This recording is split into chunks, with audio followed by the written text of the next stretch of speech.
Welcome to the Spike Camp podcast. Spike Camp is a free online community for hunters that support conservation. It's a great place to share stories and your experience with other hunters. As a member of Spike Camp, you get access to all of our hunting live streams, discussion channels, contests, hunter resources, and events that we host. Membership to Spike Camp is free. Our only ask is that you are a member of a hunting or conservation group before you register. Head over to spikecamp.com to join us.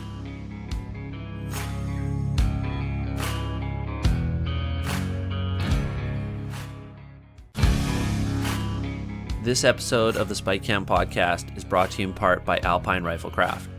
Alpine Riflecraft is a Canadian firearms company that is redefining what an ultralight mountain hunting rifle should be. Their flagship product, the Zenith rifle, starts at 4.5 pounds and is the lightest carbon-barreled bolt action on the market today. Alpine Riflecraft rifles are 100% engineered, designed, and manufactured in Canada. To learn more, visit their website at alpineriflecraft.ca. Welcome to the second episode of the 2024 Elk Camp series. Before we jump in, I forgot to do this the other night and we ran out of time, but I want to make sure I give a shout out to the three companies that have donated prizes for the series. We have a new company who's offered up some gear new to us. It's called Dale and Company, and they've generously donated a really cool bino harness system. Comes with a cell phone pouch and a rangefinder pouch. It's a really nice setup. I've got one right here, and it's an enclosed magnetic system.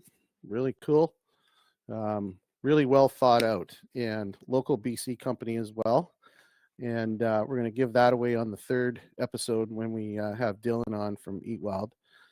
And of course, our buddy Alec from Ape Equipment has once again donated another pair of handmade custom fitted gaiters, and if you've tried them, you know what I mean. They're the best gaiters in the market as far as I'm concerned, and they're just bulletproof. And of course, the other one that we're going to be giving away, we're going to do a little bit on each episode. We're going to give a little 5-pack of This Is Coffee from our buddy Wardo. His coffee's pretty awesome. I don't know, have you tried it, Mike? Have you had your hands on any of that yet? No, yeah, I'll have to find some. Yeah, it's good stuff. I take it with me when I'm traveling now for work. If I'm in Amsterdam or Europe or wherever, I can just boil water in my room and have a good cup of coffee. So anyway, all three of those are British Columbia-based small businesses starting out there, and we're happy to have partnerships with all of those guys. So anyway, we're going to jump right into it. So tonight's guest is our buddy, none other than Mr. Mike Bridger. Mike's a very experienced elk hunter. He's a biologist up in the north, and I didn't realize this, but he's a part-time elk guide. He's going to be doing some guiding this year as well. So Mike's based up in the Peace Country. He's a really good buddy of ours, and this is your second episode on Spike Camp. So we're starting to get to that point where we're like welcoming people back because they're happy to come back. So welcome back, Mike. We're glad to have you. Yeah, thanks a bunch for having me back. Yeah, good to be with you guys. Enjoying Elk Camp so far. Enjoyed the Come Out Heavy Boys. Tough act to follow, but I will try my best to impart some wisdom, what to do sometimes, and lots of probably what not to do's. Mm-hmm.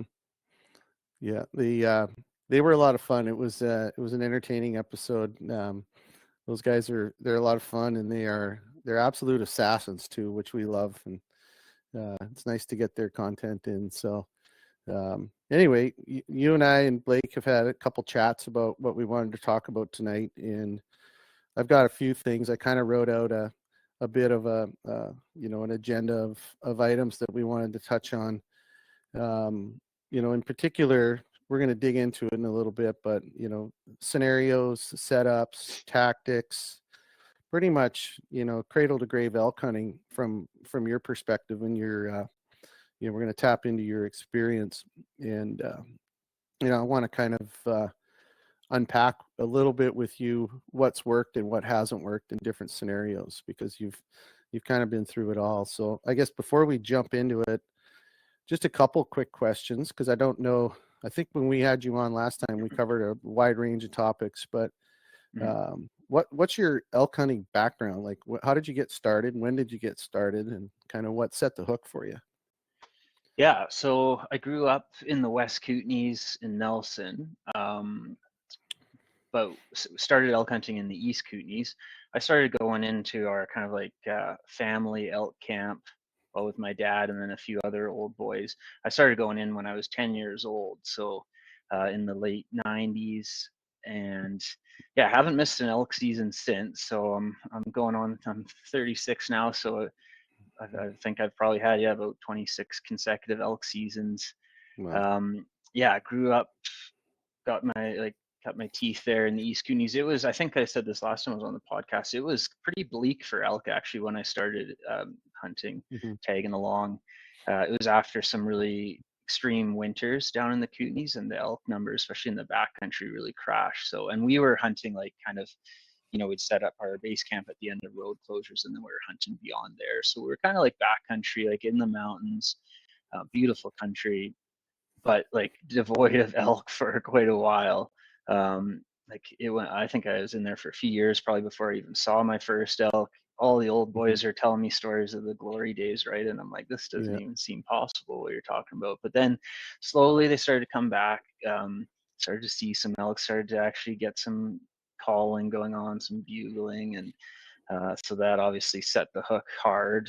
That's kind of in the early 2000s when I realized that there are actually elk here. And then, yeah, then sort of in that early 2000 range, it started to get, the elk hunting was good. And I think I killed my first bull in there when I was 13 or 14 in 2002 or something. And then killed elk every year. I killed a bull every year after that until I finished high school and left the Kootenay. So Wow. it was really ramping up there.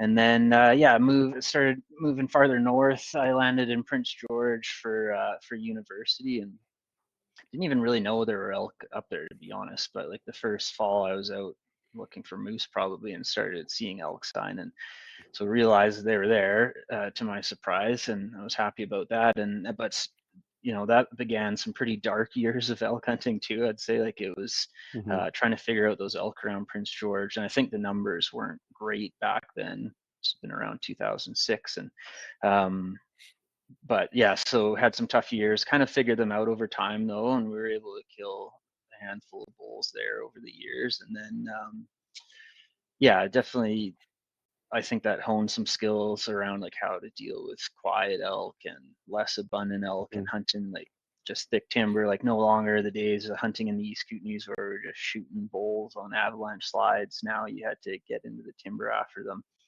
and thick timber. And then yeah, moved up to the Peace Country about 9 years ago, and been hunting elk pretty consistently up here ever since. And yeah, I like it up here. Elk are abundant. Not as big as some of those elk like that Kurt and Dev were talking Yeah. about the other night. Like the West Kootenays obviously has some pretty special elk. Those are pretty few and far between up here, but the great elk hunting opportunities, and yeah, get out as much as I can. And so that was sort of the history and evolution of my elk hunting there. Yeah, it's interesting because you've basically pretty much covered the gamut of the 3 different regions for elk, right? Like I guess there's the Okanagan elk and Mm. that as well, but they're heavily pressured and there's not as many numbers. But it's really interesting when you look at BC because we've hunted. We spend a lot of time in the Kootenays as well, cutting our teeth. And that would, in my opinion, that would be the hardest place I think nowadays to learn how to hunt elk. I mean, just with the terrain and the vast area that you got to cover to find them. And then so we did that. We cut our teeth there, and then gradually moved up into the Peace Country. And like you mentioned, in those glory days, I've heard the stories too. Talking to guys that hunted in the 80s and 90s when there was a 6-point on every slide and every opening and every cut block and whatever, and one bugle and he's at the road. You hear all those stories.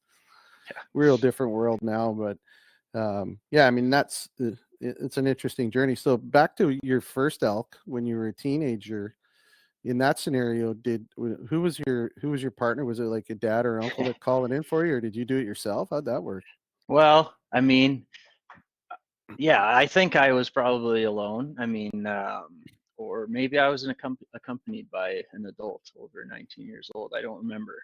I think the Hmm. statute of limitations is passed on that, right? No, I used to hunt quite a bit on my own as a youngster.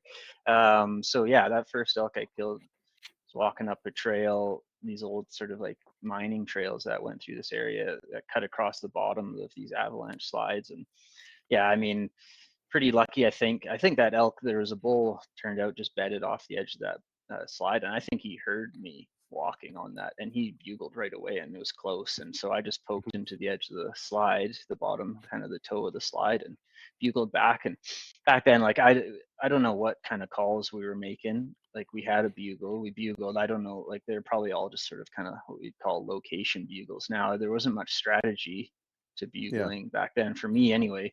But yeah, sure enough, I bugle and this thing starts cresting this hill, this rise right towards me, and he walked in straight on to about, I don't know, 30 yards, maybe less. Turned Hmm. slowly broadside one way, I shot.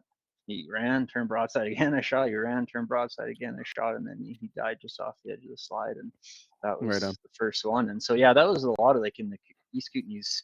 Um, not to oversimplify things, but it was back then. It seemed like we just bugled and bulls would come to the edge of the slide or sometimes right across the slide and we'd shoot them. Like we didn't cow call really. Remember maybe in the last years there, like trying to like cow call through your latex reed attached to some sort of vacuum hose. Can't even imagine what those cow calls sounded like back then, Yeah. in comparison to what we can do now. But back then it seemed to work. I don't know if that's just because the elk were abundant or naive. Not sure Hmm. if it's still like that, but it seems like the tactics have definitely well evolved and have had to change as I've moved north and into the timber, I guess. Sure. Yeah, I think maybe the tactics have changed, but also the resources in which we draw from as elk hunters has just exploded, right? With Mm-hmm. YouTube and the call companies now. I mean, I know when I first looked, I mean, it was looked at, buying a call. It was basically, Primos or Rocky Mountain Elk. I think it was like the Jacobson, Corey Jacobson's dad was kind of like the first guy to, Rocky Jacobson was the first guy to kind of really break into that other than Primos, right? And then you had the videos, you had to buy a DVD to learn. And yeah, it's different. But at the end of the day, elk were coming into a noise or, communicating, and still people were getting it done, So, Yeah, I mean, we're lucky these days. Like the amount of knowledge out there is mhm, vast, and there's a ton of material. And like I've obviously learned some things in the bush myself, and like what to do and what not to do. But I also draw off a lot of the same experts that I'm sure many people on mhm, here have listened to. And so it's a matter of kind of listening to their thoughts and theories, applying them, or maybe saying, oh, that kind of resonates with me, that makes sense to what I've seen in the past, and then sort of playing around with some of their strategies and then adapting them as your own. And yeah, there's definitely lots of people to learn from, and yeah, it's just a continuation of learning, hunting these elk. it is too. And I think, we mentioned it briefly with Kurt and Dev the other night, but for Blake and I, we tend to look at all of the resources that we have at hand, and we pick different pieces out of the tool. It's like a toolbox of ideas and strategy and things to try. Because I don't think there's one answer. There certainly doesn't seem to be. These elk are complicated, depending where they are, and some days, and we've all had that magic day where you know you can fart in a windstorm and an elk will answer back to you, right? It's like that easy. Or you got those weeks where you go 7-10 days and you don't hear a bugle, and then that one Yeah, day they fire up. So it doesn't really matter. And sometimes you get lucky. But I think for us, like last year, we had a pretty short after morning, I guess, by the time we were able to get Blake a bull. But we drew resources from 3 or 4 different people, basically, sure. in Yeah, their opinions, and we tried different things, and it worked, right? So yeah, no, that's interesting. That's a cool story. I like the fact that you've got that evolution as you headed north, and from a young guy in the Kootenays, and got to kind of move up north and try all the different areas. And we'll break into that a little bit later as far as how that looks today, or like different sure. areas and stuff. But I think what I'd like to do is we'll pick apart, an elk season from kind of start to finish, including the preseason, and how you go about it, because I know you're very strategic in what you do as far as finding elk or areas that hold elk. That's the most important part of the journey for a hunter. And a lot of these guys, like ourselves, we have a limited amount of time. We're, in some cases, people are 15, 20 hours away from the elk hunting area. So running up to drop cameras and stuff isn't always feasible. So what do you look for resources when you're selecting an area, like as far as e-scouting, and what are you looking for when you're trying to find a spot? Yeah, well, that's a really good point you bring up, like the disadvantage of being far away from these spots and not getting to get out there across all seasons. That is a disadvantage. Yeah, I'm lucky where I am now. I see someone in the chat was asking me. I'm in Fort St. John, so yeah, there's elk all around. Don't have to go far. You can go far, but you don't necessarily have to. Mm-hmm. Up here, like, so I should preface this by saying, like, most of the elk hunting I'm doing, yeah, is sort of timber country, like thicker country, not hunting like agricultural areas up here.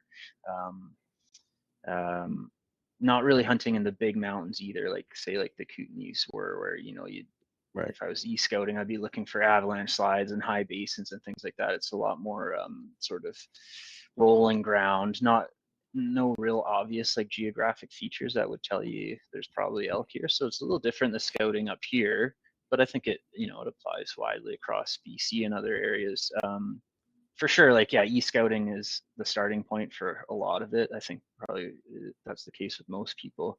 So if I'm looking on a map here kind of blindly, I'm probably starting to look for some sort of water source, a mixture of up here there's a lot of deciduous forest, so that's not hard to find, but a good mixture of like mature deciduous stands with a mixture of coniferous as well. Like, seems like when there is a lot of deciduous around up here, they do like to spend time in those conifer patches.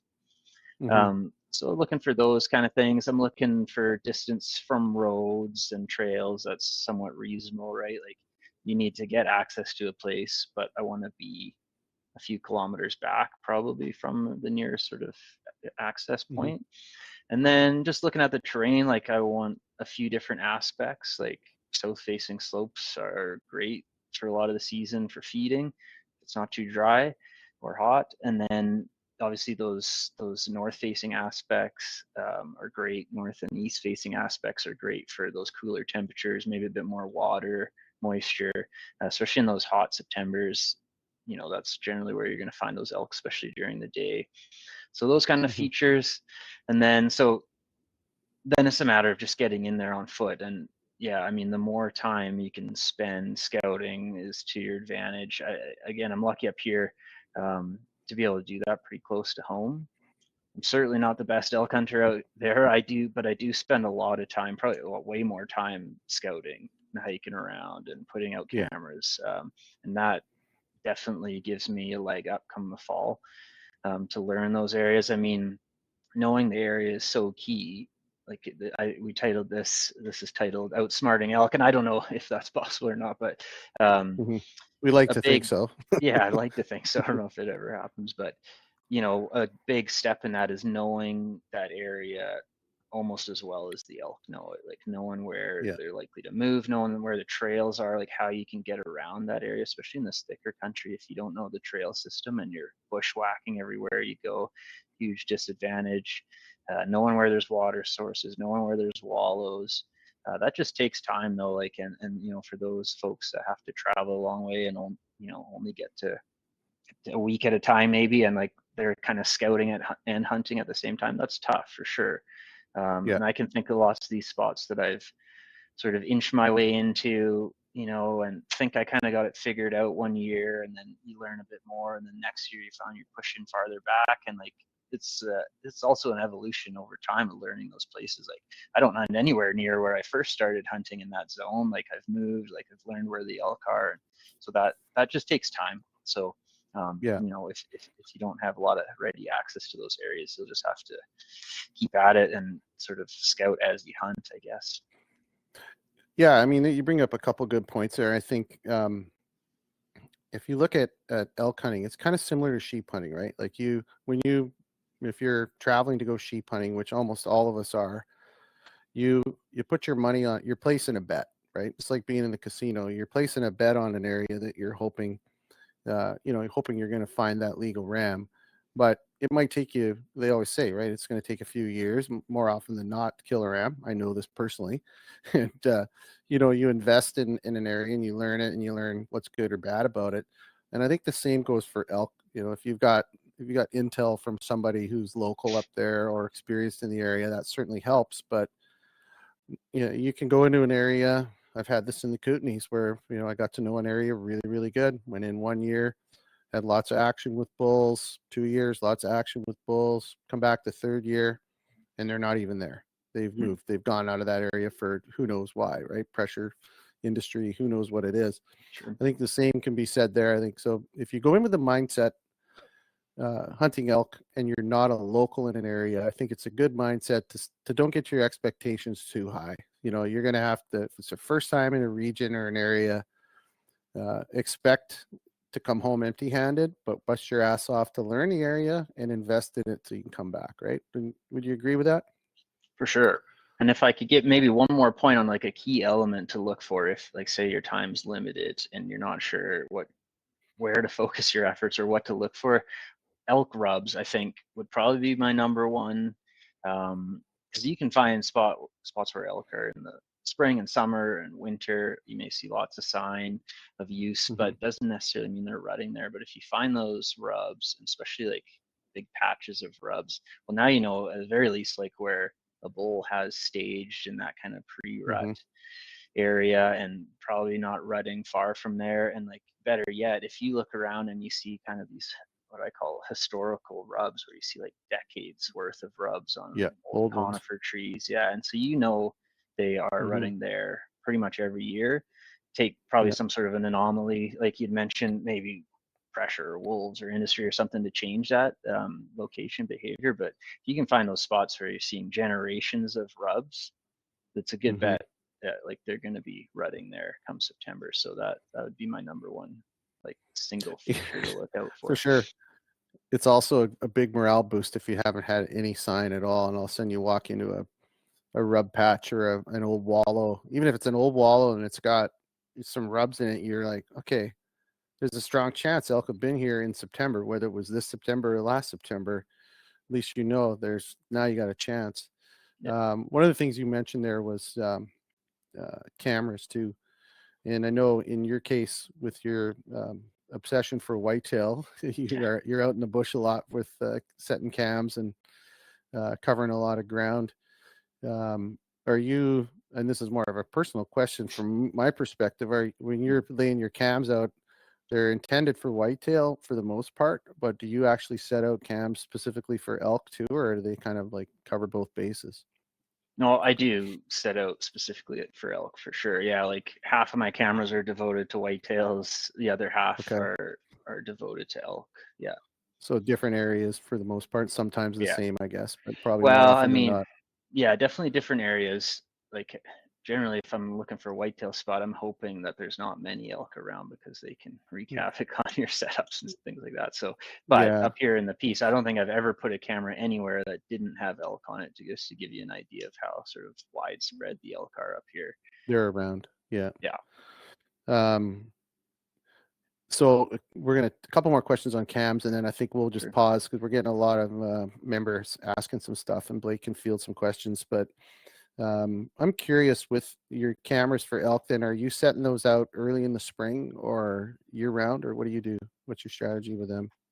No, I don't set them out till pretty late, actually. I don't really put any cameras out till July, whether for like deer or elk, because I guess I'm sort of mainly interested in antler growth and seeing what kind of caliber deer and elk are around. So yeah, I generally don't put my elk cameras out, especially on wallows. I don't put them out until like mid-August, when they tend to start using those wallows more, and especially if I generally have them on video mode. So you put them out way too early and you may become sort of limited by space and battery life and things like that. So, and I generally don't check these elk ones that frequently, so kind of set them and forget them. But yeah, I actually just, for the most part, just put out all my video cameras about a week ago. I've had some other ones like on mineral setups a bit longer than that, because I mean the elk antlers do develop early, so you get a pretty good idea of what's growing in June. So in some cases I'll put picture cameras on mineral out earlier, but for the most part I'm putting them out a bit later. Yeah. Okay. Yeah. Good point. Because I guess, until the rut hits, it's pretty hard to pin down where the elk are. Right there, they could be all over the place, and like you said, there's a lot of them moving around. So what's the point really until you get a little closer, right? Well, The only other thing I would say is if I was scouting maybe a new area, I would probably put cameras out area. I'm kind of referring to spots where I know where they've well, been and stuff. Yeah. I know the elk will be there come later in August. So. Blake, you want to pull a couple questions from a few minutes ago? Sure. There, we might as well hit them as we go, otherwise we'll have 1 million at the end. Yeah, so Ed's got a good question there, Mike. He was wondering, it's kind of like a post-rut question, I guess, for elk. So I don't know what your thoughts are on it, but 2 parts would be, would try calling an elk post-rut, or is kind of, still hunting better? Second question would be, do you have any thoughts on what they feed on during the post-rut? Yeah, okay. And it looks like Ed's talking about region 6 specifically, but to talk a little more broadly, like, so in the Skeena region. Yeah, so I get, like, I don't spend a ton of time hunting like true post-rut, to be frank. I mean, I have gone out in October a fair bit, like up until mid-October. You're talking, and I see Ed there, he put in the date, so October 1st to 9th. Yeah, well, they definitely, I wouldn't consider that post-rut. I mean, they can still be pretty vocal. Like, it can get quiet that time of year, certainly, but there is often a point in that first or second week October where cows that didn't get bred the first time will go back in the cycle. So that can really pick things up suddenly. Like, I've killed a few bulls later in October it was like crazy rutting action. So presumably there was a cow or two had come back into heat. So yeah, I definitely wouldn't shy away from the calls that time of year. Like, I don't know if I would pitch a specific strategy. I'd probably lean heavier on the cow strategy, like as far as calls go. Try to get a bull's attention through cows. Presumably at that point, like if they're winding down, they're looking for the last cows, and they're probably looking for feed at that point. And I doubt that they're looking to fight and set a hierarchy with other bulls at that point. So that would be my preference. And then yeah, so that's the method. Like, yeah, I would still do some calling, but my understanding of where you're talking about it is sort of an agricultural based hunt. So imagine that time of year, those elk are also starting to hit those agricultural areas to feed. So I'd probably be hunting the crown land around the edges of those agricultural areas. And I think that goes for any late season hunting, is trying to find those food sources where the elk are, and probably like the bulls are going to go back into sort of a real kind of not moving much, but staying close to good feed. And then if you're talking about migratory elk, say in southern BC, then that's kind of a whole different kettle of fish, where those elk may be moving out of the backcountry and into the lowland, and then you kind of got to figure out where they're going and when. So long-winded answer. Hopefully that helps a little bit. Yeah, I think I would just, in my own opinion, I would think that would be a great time to be doing some estrusy sort of elk, desperate cow calls and stuff, just to try to be that girl in the bar at 2 a.m. So Sure, yeah. You never know, right? You never know who's still out there. What else do we have, Blake? A couple more? We've got a question. There's a couple more. So Chris was asking your preferred method of access based on pre-rut, rut, post-rut. I guess maybe more generally, do you drift rivers? Do you ATV in? Like, what's your sort of strategy there? Yeah. Okay. Well, yeah, I don't think the access strategy would change much, like pre-rut, post-rut, during the rut, personally. I mean, unless you're hunting like some elk that have moved out into like flat country post-rut or something like that. But for the most part in BC, I think any of those options are viable all times of the year. Like myself, I generally I'm taking the truck somewhere to an end of a road and hiking from there, or using the ATV a little bit. I personally haven't jet boated or rafted, but it's a great option if you have the means, for sure. I like the idea of rafting. I would like the idea of rafting some of the rivers, like up here in the north. Beautiful way to cover some country and be quiet while doing so. And then of course a ton of people use jet boats up here, and that's great for access too. You just got to make sure you at least shut off the engine before you start bugling. Yeah, I think that the rafting is another element which I think would be really fun. I mean, it's like that sneak attack. You know, you're cruising along, but as long as it's not a noisy river that you're on, you know, you can bugle while you're rafting, and you cover quite a bit of ground, I would assume, depending on the area. So I think that would be a fun trip. I'd like to do that too. Yeah, it's probably something we could. I think Dylan does some rafting, so we could always talk to him on Tuesday. We'll talk to him about that. Yeah, good question for him. Good point. And then Mike, do elk prefer a certain type of tree to rub? And then how do you tell the difference between an elk and a moose rub? Oh yeah, good questions. Well, certainly like up here, they prefer those conifer trees, like the younger conifer, softer. I don't know. It's easier for them to beat them up. Like when you get it, like like I said, a lot of it's deciduous around here, and you don't see a ton of deciduous elk rubs. At least I don't. Definitely when you get into those younger patches of conifer, that's where the elk really seem to do some rubbing.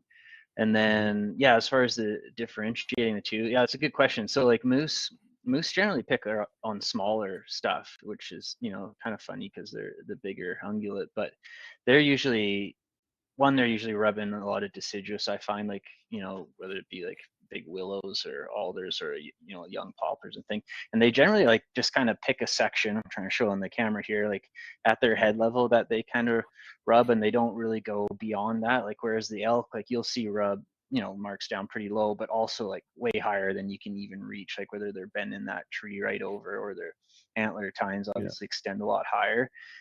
So that's one way. Like they're way more aggressive rubbers than moose are, I find. Like they'll rip trees right out of the ground, like bigger trees.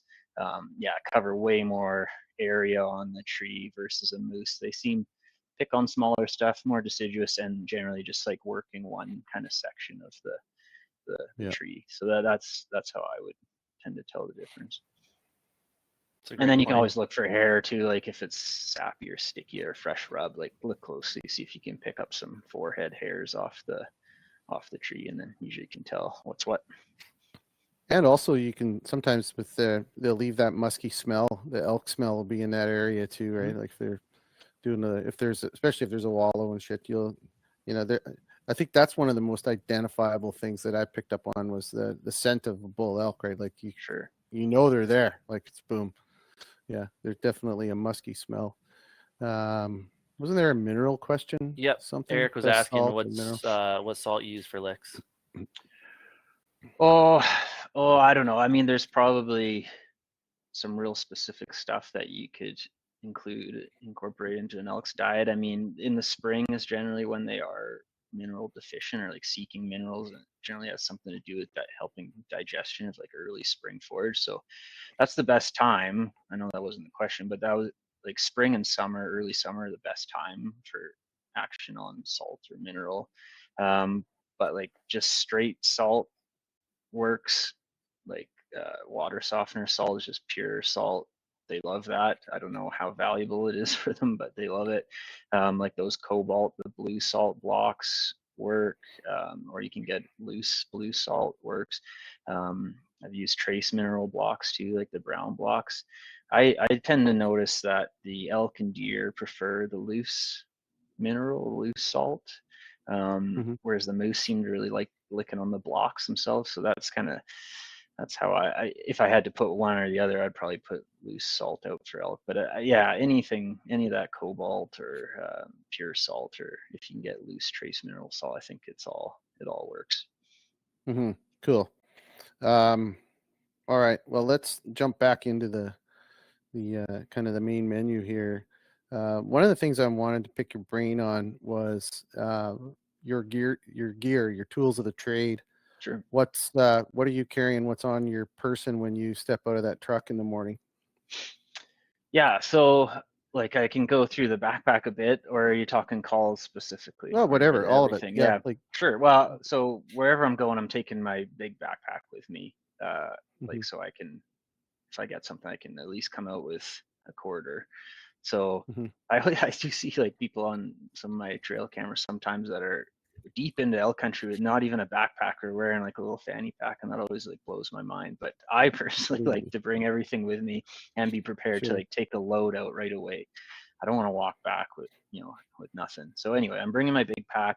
Um, in the pack, like a few key things. Like for one, I always take my rain gear with me, no matter how nice it looks that day. It's personal preference. Some good game bags. Um, Obviously, all the tools of the trades for knives and things like that. Optics, like where I'm hunting, I definitely don't bring a spotting scope, and for the most part, I don't even bring binoculars elk hunting anymore. Really? It's that Well, it's that thing. Yeah, I do like yeah. the pouch, like for carrying my wind indicator. So there's another little tool of the trade. That wind indicator is very valuable. I definitely recommend those. Um, and then yeah, so for like actual elk attractants, calls, and things like that. So say around my neck, any given day, like as soon as I'm heading into timber, I've got 3 cow calls around my neck, and like using. Sorry for people that aren't watching this on video, but for the podcast listeners, like these are external reed cow calls. And I have 3 of them that I like, all for different reasons. Like, so I have one that I would always use for like an assembly mew. I've got like a lighter, easier to blow one that hits those high pitched notes really well for like a lost calf or a lost cow call.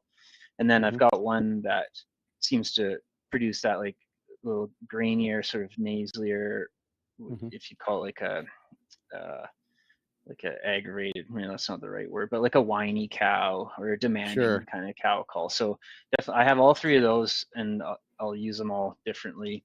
And then probably in my backpack, I have another, like these are those Primos Hyperlip calls. Love them. Yeah, there you go. So I have the single I use most of the time, but I keep the double reed one in my pack as well, mainly just so I can swap it out sometimes. Like if I'm finding like the elk have got used to my voice or the calls that I'm using, I'd like to have one to switch out, so I can just have a different voice. So that's around my neck, and then so in my hand, I'll either, so like obviously I bugle, I generally am a bit more of a cow caller. This is probably the jankiest setup I have, but it's like I use a big bugle tube, but I still use personally like the blue reed, like Primos. Oh, okay. Yeah. Yeah, so that's just attached to the bugle tube to give that call a nicer sound, because yeah, on its own, like these things aren't great. Attached to some volume, like with some volume, they do sound pretty good. And like, I obviously you have the option of mouth reeds or something like that. I've tried a lot of mouth reeds. I've tried I don't know how many dozens of different ones, and have struggled like just to get them to work for me, and I've given lots of runway. I just can't get them. So that call there, like I can make most of the noises I need to. Like I don't need Mhm. to be able to reproduce every bull call. It's not necessary, I don't think, most of the time. And frankly, like most people, like we can't mimic a lot of those like really aggressive calls accurately anyway, whether they're using a mouth reed or not. So Yeah. I recognize like I just need a few key kind of bold noises. So that works fine with me. And then yeah, either in my hand or strapped to the side of my pack, I'm carrying a rubbing antler.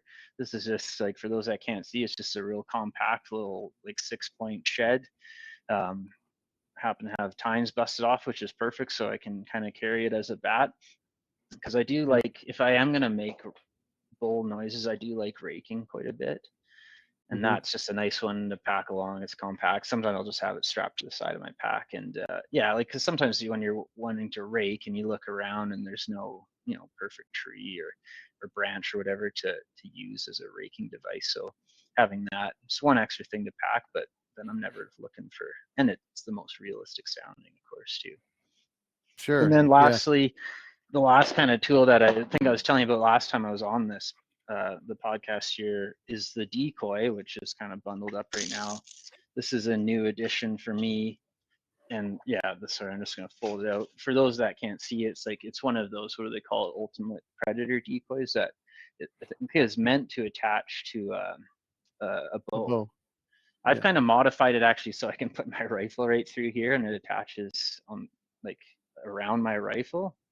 Oh yeah. Haven't really used it that way yet, but and then I also made some modifications so I can have some drawstrings back here to flick the ears and things like that. So probably, Got I you. don't know if that's a bit ridiculous, but anyway, it just adds that realism, right? Because I'm not super experienced with decoys, but I know like if I was an elk and I saw that decoy just staring at me, not Mm-hmm. moving or anything, it sort of gives off a bit of like a nervous energy or vibe, Yeah. almost like an alarm kind of stance. But if that elk's or whatever moving its head a bit or flicking its ears, like it just gives it that bit Yeah. of realism and also that more relaxed feel. Because like when an elk's alert, they have their ears pinned and stationary, right? So if you can flick them a bit, I think that that would Mm-hmm. relax things quite a bit. Yeah. So anyway, I'm just kind of dabbling in the decoy. I think I was telling you guys last year.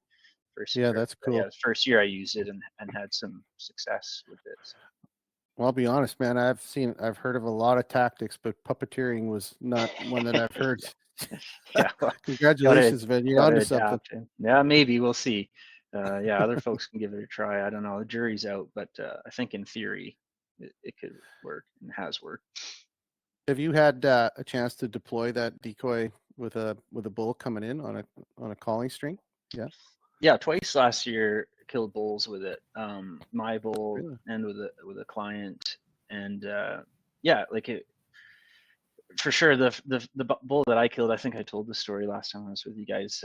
But it Mm-hmm. as it was coming in, I was pretty sure I could see like the point where it saw that decoy and keyed in on it. I just had it hanging in a tree right behind me, maybe like 5 or 6 Yeah. feet behind me to the side and kind of obscured by some branches. And yeah, it looked like once he locked onto that, he was really coming on a string. And Yeah. then used it again, yeah, later in the season from a greater distance. But it seemed to be like that bull was nervous and the wind was a little sketchy. But it seemed like he was seeing that decoy and it was enough to just keep him around to get a shot through the timber. So Mm-hmm. might have some utility. So it's probably not something that was used in the 80s in the Kootenays, right? Probably not. Oh, yeah, I don't know what we were using back then. I seem to remember like this old guy I was hunting with had like a curly straw from McDonald's or something, and then I think I was telling you guys this last time, like when I was young enough that when I started bugling elk, I was just using my voice and the bugle tube, Yeah. and called in elk that way. And I don't know how good it sounded, and then of course there was a time where I couldn't hit those high notes anymore. But that's how I started back in the day. We've got a few guys wanting to hear your cow calls. Do you want to maybe try and see if they'll pick up? I Oh don't know if they yeah, you know will. what? I don't think it'll play like with this mouthpiece here. That's what happened with Yeah, Travis, right? When we had Wapiti River. Okay. Oh, that's I true. think Yeah, broke his I mic. tried it before. I think with Dylan too, from Eat Wild, and it didn't Okay. translate. But I will say, like, there's lots of good resources out there on elk vocalizations, obviously, and there's some guys who, the kind of the premier elk hunters really lean on the cow strategies and the great cow callers like that Steve Chappell and Yeah, he's Jay really Scott. good. And my favorite is actually probably the one I've learned the most from is that Chris Rowe. I don't know if you've Chris seen Rowe. Rowe hunting resources. I really like his approach. Yeah. He's kind of a biology nerd like myself, but he studied elk biology thoroughly. He Mm-hmm. definitely leans on the cow calls more so, and he's got some really good calls, and he understands that behavior really well. So I definitely advise, checking out row hunting resources to Yeah, for pick up sure. some tips. We did that. I bought his subscription probably 5 or 6 years ago, and just went through, and it's great. Mm-hmm. It's for some people it'll be overkill on detail, but Mm-hmm. if you nerd out on, I mean, he tears apart the elk language, Mm-hmm. and like he breaks it down in really cool segments. And the one that sticks in my brain is when you're setting up. He compares the setup to like a house, right? So he's Mm-hmm. got like your bugle is the knock on the front door, and then you want to be set up. So you set up in an area which is a smaller, compact space, which represents a bedroom. And then you're calling that bull, and the bull's coming in looking for who's in the house. And then when he opens that last door, he's in the bedroom. I mean, just little things like that stay in your mind. And Yeah, yeah, very, very and good stuff. Yeah, for I sure. Yeah, enjoyed that one. he's big on setups, which hunting the timber, it really is key. Like Yeah, maybe we talk about this later, but like yeah, for sure. recognizing where a bull is going to come through and being able to kill him at that first point where he's going to stop and expect to see something. And if you Yeah. can't kill him at that point, you're in big trouble, because he's likely not going to come any farther, right? If he gets to that point where he knows he should see something and he hasn't, then that's like where 95% of the elk, I think, hang up. Some of them come Mm-hmm. charging right through that doorway, but not very often. So Yeah. if you haven't set up where you can kill that bull as soon as he gets to that spot, yeah, then you're gonna have a hard time. And then, well, you got to be able to count points and get a shot away at that spot. So yeah, setups are really key in the timber, especially. Yeah, what was Mike Rowe's 3 things? I can't remember exact order, but it was they want to see you, hear you, smell you, right? Yeah, that's right. Yeah. Yeah, Chris. Yeah, yeah, he's big Or on Chris sight, Rowe. and then Yeah. that's like, it's really apparent that a bull, when he's coming in, especially if you're doing bull calls, like they want to see you. They need to be Yeah. able to size you up right before they really commit.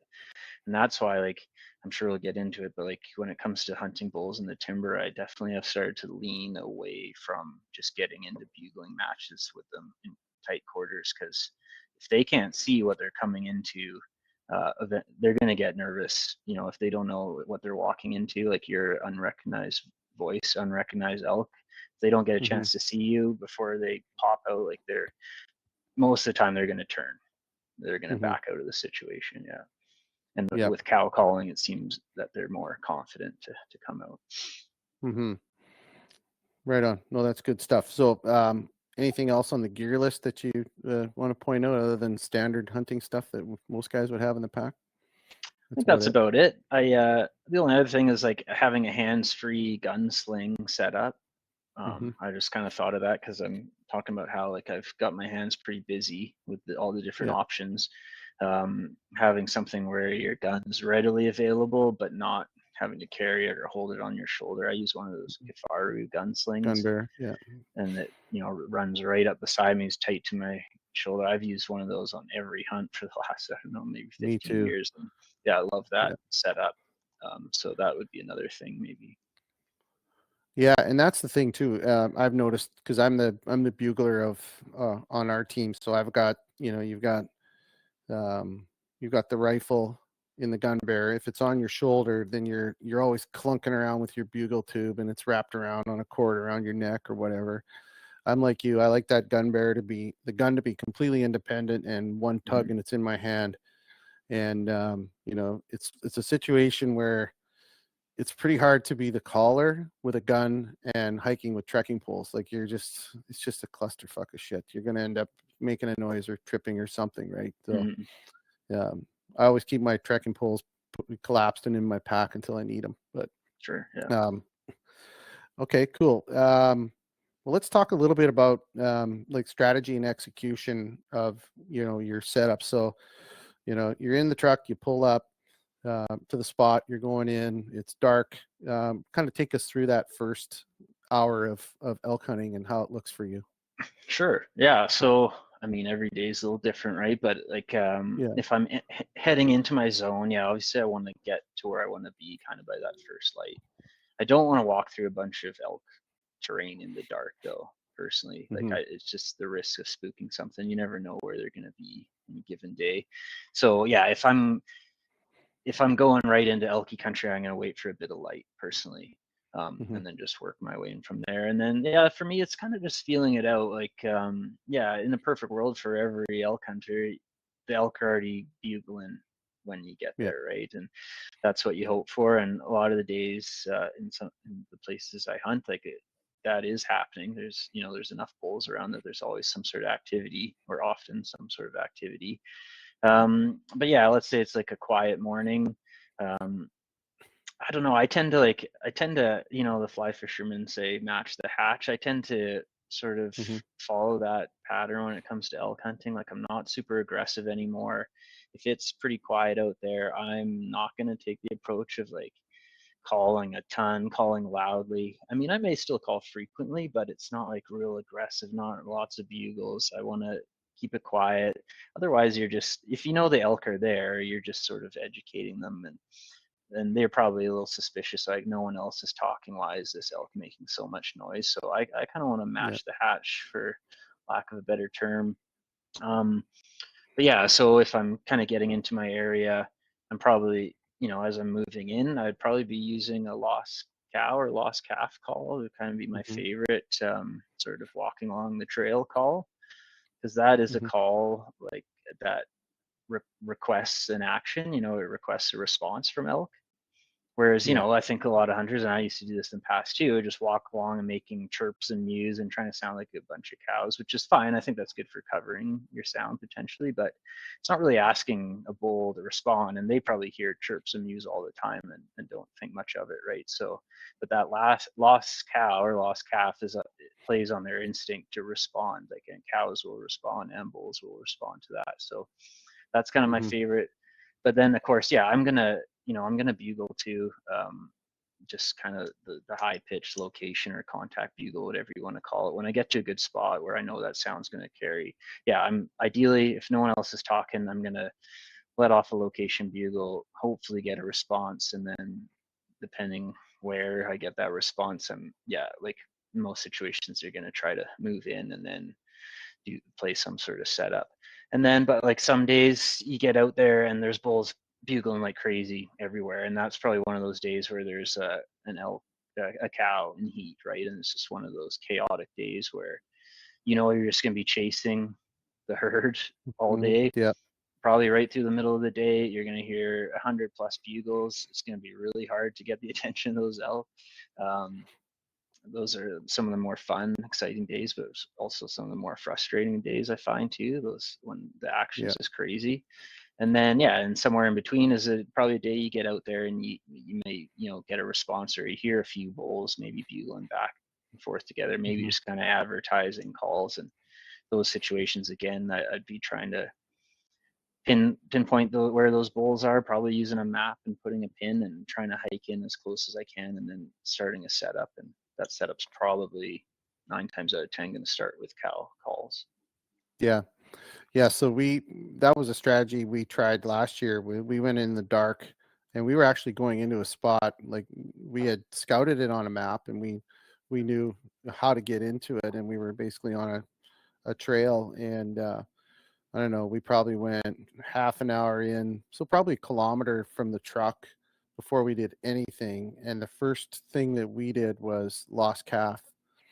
I think it was 3 times, Blake, and then all of a sudden, 5 minutes after the third lost calf call, we had a bull respond. And then we did a couple more lost calf calls, got close to him, and he amped up, and we got, we were into action pretty much right at daybreak, and it just worked well. I don't think I didn't bugle for at least an hour into that morning to try to pull him out of the draw, but yeah, I think and it was quiet. We hadn't heard a peep. Yeah. Yeah, interesting how you just got, I like your term match the hatch, because I think that's it, right? We've been in that situation where the bulls are going nuts, and you're just another guy in the crowd yelling, it seems like sometimes, right? Yeah. Well, on those days, like, you probably can't call too much when it's crazy like that. Like, just join the party and see what happens. Like, those bulls are bugling nonstop.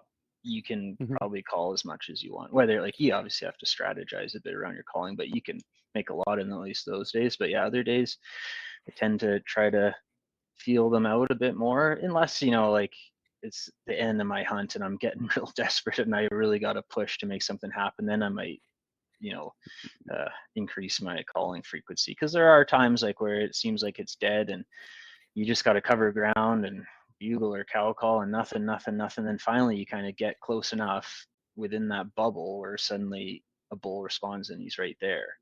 So Yeah. if you weren't calling fairly frequently, you could walk right past that bull or through that bubble and you get too far away again and they don't care. So I'm kind of contradicting myself, but like all these situations are different. But Yeah, generally, they I'm really going to are. lean on trying to be more quiet and just really deliberate with my calling. Like, I think Yeah. we used to just call kind of haphazardly, not really thinking about what exactly that noise was we just made or what it means or what message it's relaying. I'm like, I won't make a call now without like a specific message behind it. Mm-hmm. And I'm trying to downplay my calling too, generally. But yeah, I just like making noises that make sense and are speaking the right language as best we understand it, I think is really important. Yeah. Maybe tell us a little bit about your strategy. Like, and this happens, it depends, I guess, where you are, but a lot of times you'll be, in motion at first light, and you'll get a bull bugling, and he's got cows and he's heading to bed.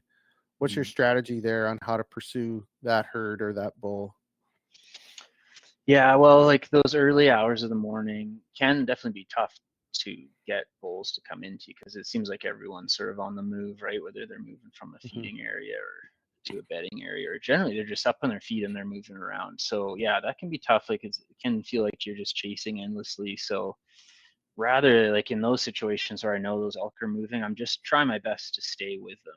Like call as much as I have to just to keep that Know location where in they are. mind and Yeah. and figure out where they're going. And like if I can get if you can catch up and get close enough to try something, Hmm. that's great. Whether that be, you try something cow related or bull related, that's great if you can catch up.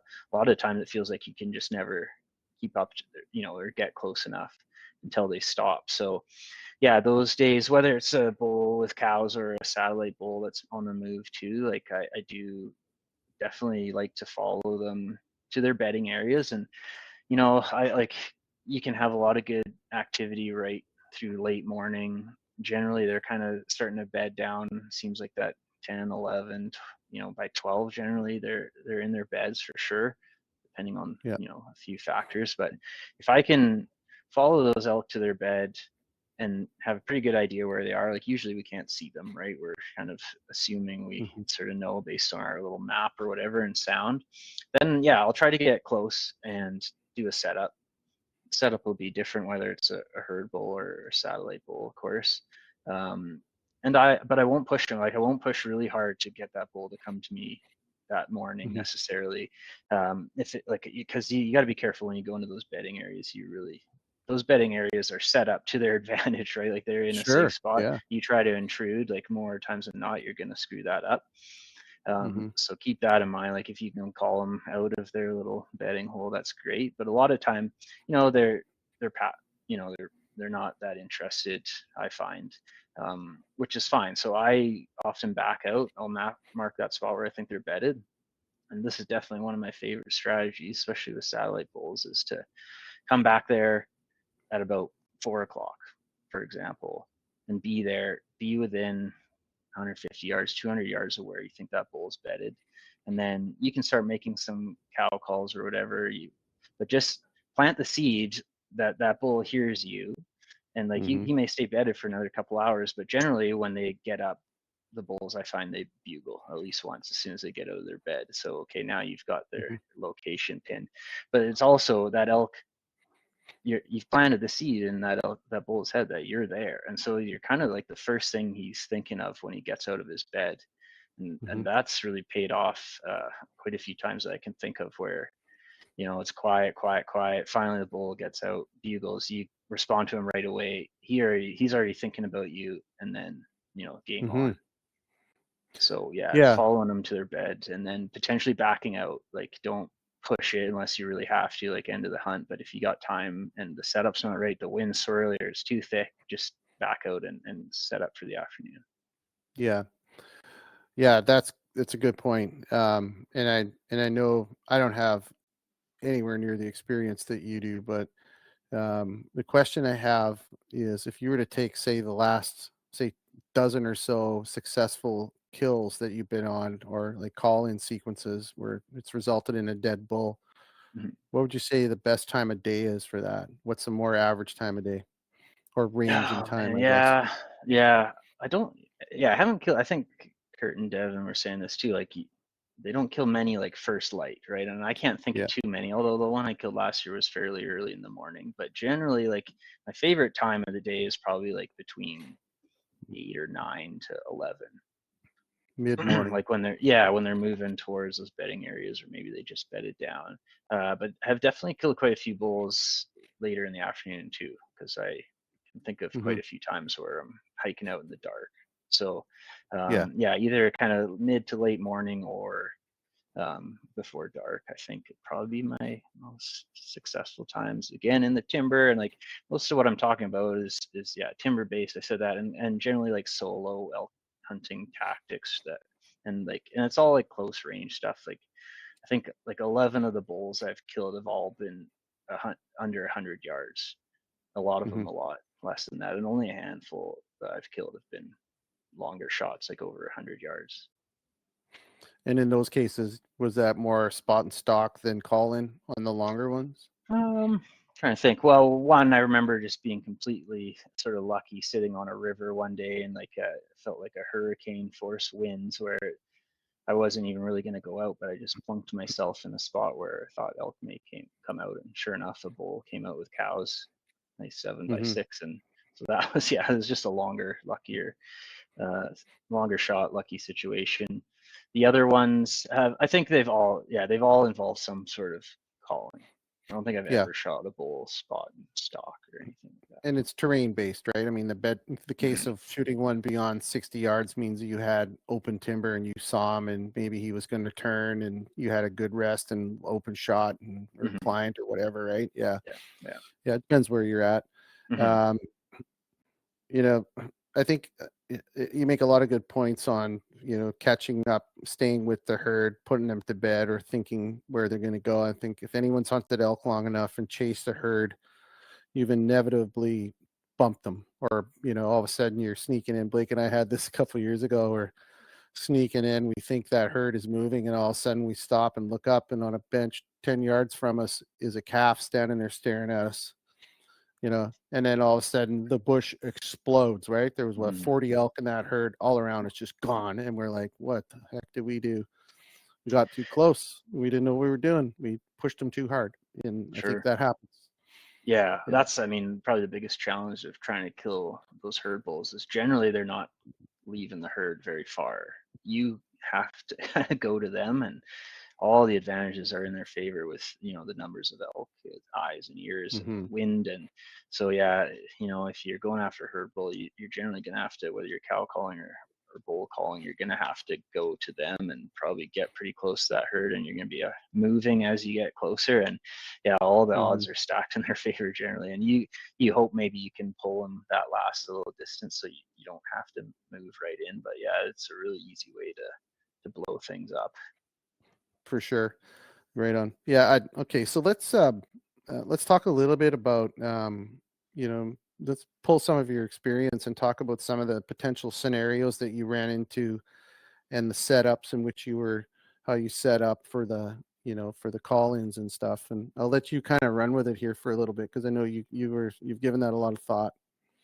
Sure. Yeah. I was thinking back like over the years, like different scenarios and what's worked and what hasn't. And like, I think you guys were mentioning the other night, like there's no right way to do this. Like there's no one answer. Like you could do all different sorts of things, and it may work one day and may not work the other. So I definitely don't have the magic answer, but like a few things I've seen, like if I maybe I'll just give some examples of like herd bull scenarios, which are definitely a lot more challenging to kill than satellite bulls. And I've only killed a handful of herd bulls that I know of.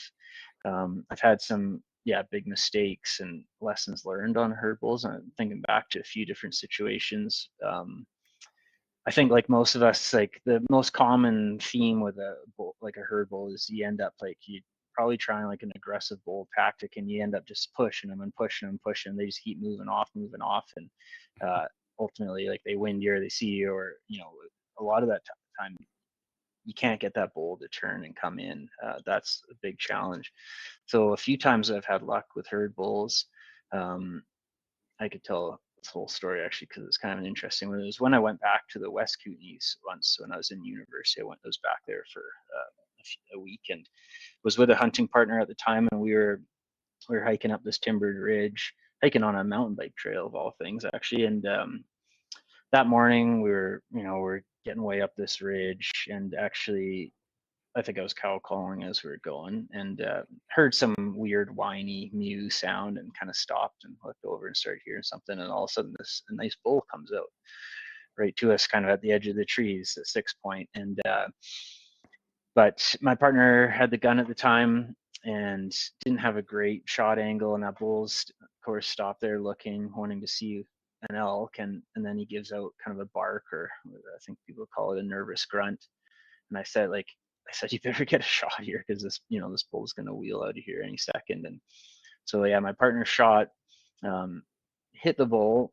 We were quite certain at that range, it was close. And we went over there after a bit and started looking around, and just found a couple small drops of blood, and then elk tracks everywhere. So, the same old story, like couldn't make anything work. Looked for a couple hours, graded, whatever, like just a couple drops of sort of muscle blood. Nothing we could do to work that out. So we moved on, hunted the rest of the day, started coming back down that ridge that evening, and started hearing a bull bugling. And then as we got closer, we could hear it with cows. We had cows with it. So no, we're dealing with a herd bull. And so this time I had the rifle this time, and I went ahead and was doing cow calls, and my hunting partner was behind me doing bugles, which may not have even been necessary, honestly. Like, I think the idea was that that bull was bugling to us lots, and I think I was just mimicking a cow coming to that herd, right? And that bull is kind of like inviting. He's not going to come necessarily, but he's like, yeah, you can come. So moving fast and loud, like it was really last light. Got close enough to that herd where that bull did make that final little step, came to the kind of the window, the doorway, if you will, stuck his head out. All I could see was his antlers, count points. It was only like 40 yards or something. I had to shoot him right behind the ear, actually, like kind of in the upper neck. Anyway, killed him. And then as we were skinning that bull out, I was thinking, I was like, man, this bull looks pretty familiar. We start skinning out the back straps, and there's a great big fresh bullet hole right through his back straps. It was the same bull that we shot that morning. Yeah. And he was, by that night, he was ready to go again. He was with his cows, and obviously he had to defend his harem. And so the first shot didn't slow him down much. So anyway, that was just one example of where we had some success on a herd bull. And then, I've had some times where I've got into a herd. I remember one in the Kootenays,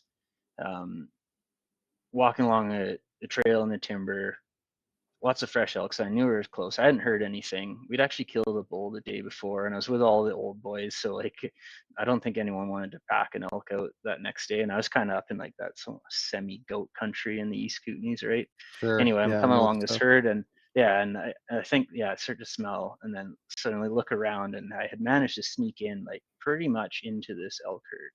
I could see cows here, cows there, anywhere from like 20 to 30 yards, and I'm sure there had to be a bull there. So in that case, I think I cow called twice. Again, this is back before I knew what kind of cow calls I was making. Anyway, cow called twice. Definitely got the cows' attention, and I think that's the risk. Like, you don't want those cows to come into you right away and blow the whole scene. But they were looking. But all of a sudden, I could hear antlers ticking off of branches, like just down below me. And sure enough, like as soon as I made those new cow calls, like the new voice in the herd, that bull came right up the hill, right to that trail, and I had him there 50 yards. A 6 point, didn't shoot him, but that was an example of that working on a herd bull. And then, like, I can give another example of when things have gone wrong. Like, similar situation a few years ago. Really windy day, but I could hear what sounded probably like a cow in heat situation. There was at least 3 bulls just giving her in the timber below me. So I wasn't going to make a sound, and I knew I had wind cover to cover my sound. So I just wanted to get in as close as I could. And sure enough, find my way like right into that herd with the herd bull there. And again, I could see cows 20 to 40 yards, and I could see that bull's antler tops. No shot. Nice bull. I'd actually kind of been hunting him for a few years. Really distinct bugle. Anyway, he's kind of like pacing back and forth, fending off these satellite bulls that are kind of coming up the slope to him. I can see his antler tips going back and forth just out of sight, like maybe 60 yards. Anyway, in that scenario, like you're always wondering, okay, well, what should I do? What's the play here? So that time I was like, well, Sure.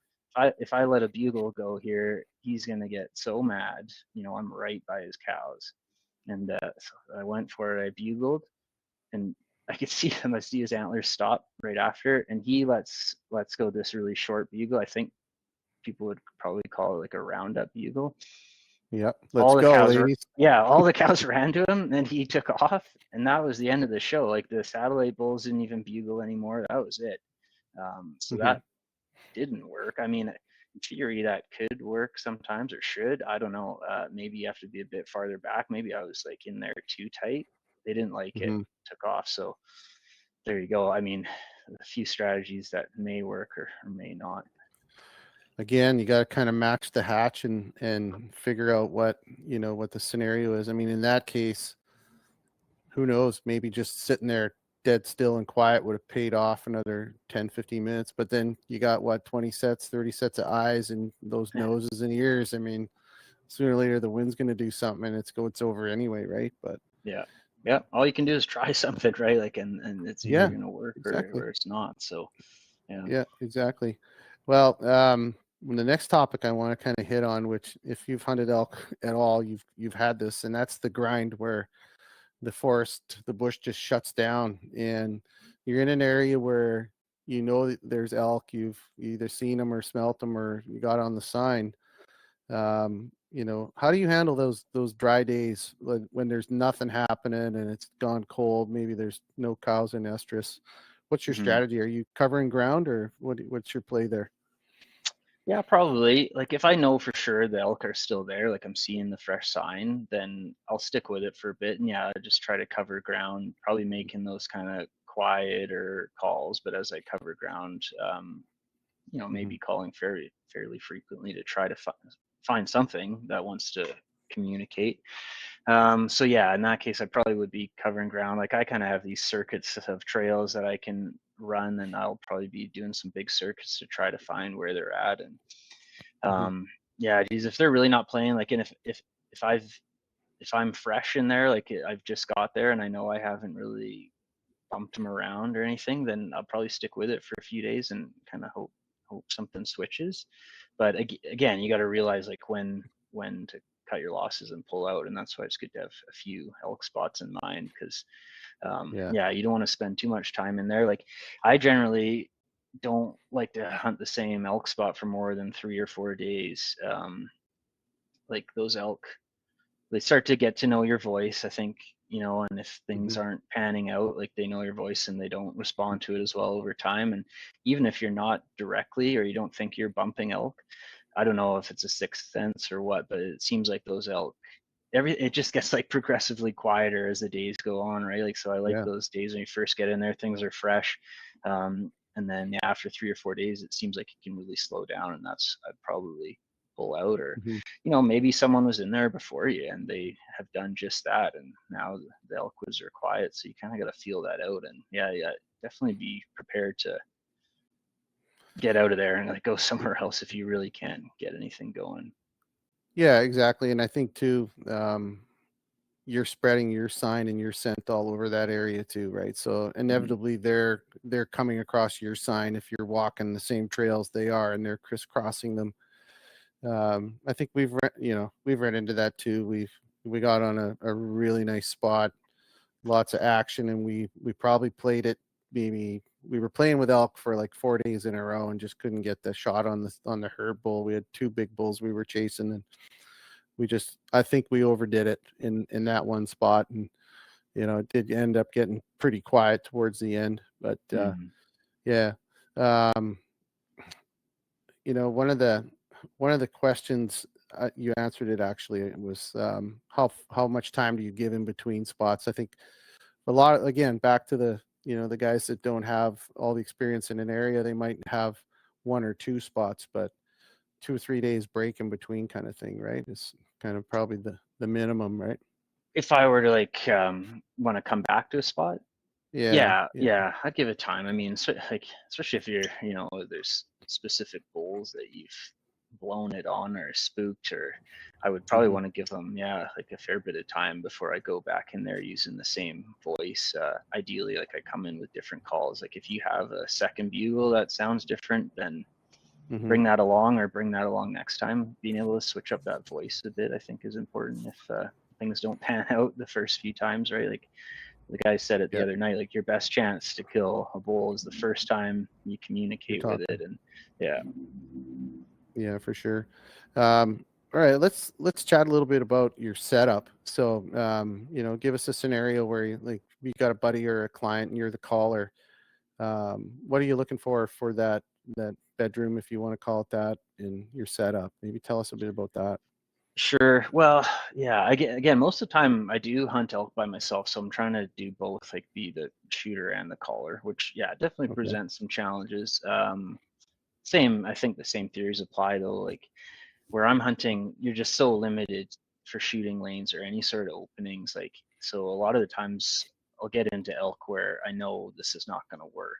Like, there's just nothing, or like it's too thick, or there's just nowhere this elk's going to pop out comfortably to have a look. So, in those situations, I'm probably going to back out and maybe swing around or something if I can keep the wind in my favor, or I might just like pull out for a while entirely and Mm. try to engage that elk a bit later. But yeah, for those spots, I mean, obviously, like if you can set up somewhere, you kind of got to envision, realistically what your sort of shooting distances are. Like obviously, it's a lot different. Say maybe somewhere in the south, if you can, you can pull a bull to the edge of a slide or into the edge of a cut block and shoot at 200 yards. But if you're like many of us hunting the timber and you're limited to like 40, 50, 60-yard shots, then it's really like, well, utilizing trails, like generally they're going to come in the path of least resistance. They seem to like to come in on your level most of the time. I don't think they really I think they like to be higher Mhm. than lower. I think that was a question in there. Um, Especially if you're bugling, I think they like to have a little height advantage on you. Mhm. But generally they do seem to like to come in on your contour, I find. And then yeah, just looking for those natural spots where it's easy, like they're going to take a path of least resistance. If you're doing everything right, they're not necessarily going to try to circle downwind. Like I tend to agree with others that say like they're not doing that unless they've already got suspicious, so you've already screwed Mhm. something up probably at that point. When they're not suspicious, they'll come in any wind direction. Yeah. And they're trying to get to that point where they can see you. That's so important, is like recognizing that elk more than anything wants to see you, and you got to be Mhm. ready to, it's hard to describe because every bush setup's different, but it's just visualizing those, like what Chris Rowe would call them, as a doorway, but just a spot where that elk Mhm. is first going to pop out. You got to obviously gauge, like as they're coming in, kind of get an idea of, okay, is he coming on this trail, is he coming behind this tree, and you may have to adjust. But just being there so you're ready to shoot. As soon as he comes out, you're gonna have a view where you can Mhm. count points and get a clean shot. And then, because after that, once they get to that point, like I said, like unless that bull's extremely fired up, it seems like they don't come past that point very often. Yeah, and I think too, there's a couple things that that Chris Rowe and others have pointed out too. And I remember one thing he mentioned is, and you touched on it there, an angry bull does not check wind. He's not. Mm-hmm. It's the last thing he cares about. He wants to come and see you and find out what's going on. And another thing that I don't know, it might have been Trent Fisher mentioned this last year, that they hunt a lot of bulls in tight quarters like Roosevelt's and stuff, and it might be a little different depending where you are, but don't be afraid to move, right? Like if Mm-hmm. if you're calling, you're apparently to the elk, you're another 800-pound animal or more, and you're going to make noise. And I think a lot of people, especially when you're amped up, your adrenaline's up, you've got a bull fired up and he's coming in and he stops, maybe you're not in the right spot. Make a move. As long as you don't get seen or smelt, you're going to make a noise. That doesn't matter. Mm-hmm. That's more realistic, right? And Yeah. Yeah. yeah, I think that those are a couple interesting things. So um a scenario question for you, Mike. If Mm-hmm. you're set up and you've got what you anticipate to be the doorway, and that bull comes in and stops beyond the doorway out of sight and just won't come in, what are the tricks in the toolbox for you to try to get a look at them? Like, what's your Yeah, strategy there?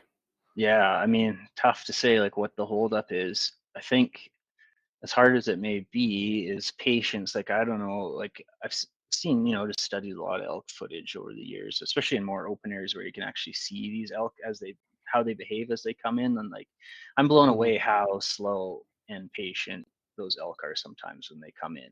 Like stopping for minutes at a time, looking around, maybe listening for other elk, but it's not always like on a dead run, right? As we know, like uh, you have to be patient. That elk may sit back for minutes at a time waiting to hear Mm-hmm. something at once, or maybe is distracted by something else. So if I've done a good calling sequence that I'm pretty confident in, oh man, I think now I tend to try to wait them out, because if they're interested, like they will come looking for you. If especially with cow calling, I find um, like that curiosity will get to them eventually, and they're going to come in that final bit. I guess, I mean, if I was really unsure, struggling, you can let out that last cow call or two, but as the things get close, like it just gets riskier and riskier. Now it knows exactly where you are Mm-hmm. if it didn't already. Um, so yeah, as they get that close, I gotta try. I tend to be more quiet now. And then, but Mm-hmm. if you're desperate, like if you need this bull to come out more than anything, like then I'd maybe try like sort of more of those pleading cow calls. I'm Mm-hmm. assuming I'm doing a cow calling kind of sequence at this point. That's just kind of like that, just a bit like more raspy nasal call. Like it's just a bit more desperate. Like that cow's like asking, okay, like you got to come to me, you got to come to me, and like that's probably how I try to coax it out by calling. Mm-hmm. Yeah, I can recall two scenarios that resulted in dead bulls, and it was these were both in Alberta, in Peace Country, so similar terrain, where there wasn't a lot of calling activity, and it was 10:30, 11 o'clock, and we had a bull respond. We got close, and just a little bit of cow calling, and then it went quiet. And I think if I remember my buddy's bull, the first year we had this happen, I think we were 40 minutes from the last noise we heard, and then all of a sudden we heard a twig break at Mm. like 15, 20 yards off to one side. He wasn't circling us, he was just creeping in, and then you saw the bull and we could count points and shoot. And then next year, virtually the exact same scenario, bull came in quiet. And I on the first one, I wasn't the caller. I was with two other guys. I was ready to try something, patience ran out, and then we Mm. killed that bull. And that was the lesson I learned from the guy that was calling, who was more experienced. He said, just, you got nowhere to go. What are you going to do? Like, if you haven't heard the bull, he's either moved off or he's coming in. So you might as well wait. Like, if you've got time, like you said, if it's not the last day of the hunt, last hour, I mean, why not? Right. Yeah, yeah, and I couldn't tell you how many times like I've got impatient and be like, well, that bull's gone, and you head that direction, and then You he was bump right him. there, you jump him, and then it's kind of game Yeah. over, right? Yeah. Okay, so let's say that scenario happened where maybe you didn't scare him, but the bull came in. You've worked all morning. It's 11:30, and that bull's coming in, comes to the doorway, but doesn't commit, and then turns around and does in typical elk fashion, just walks off. What is your play then? You know he's a good bull. What are you going to do? You didn't scare him, but he's not Yeah, coming back.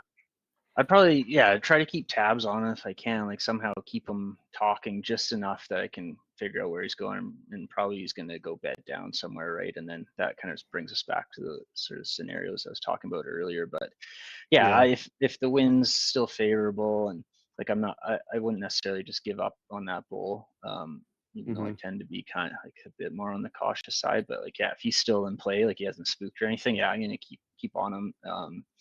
And yeah, depending on what kind of calling I was doing in the first place, I might keep right on him calling, but probably more likely Mm-hmm. I'm just gonna stay with them, try to keep them vocalizing enough. Like at that point, it seems like when they've come in once, not very often do they come right back in again, frankly. Like no matter what you try, it's like they came in, they didn't like something, they don't want to come back in right now.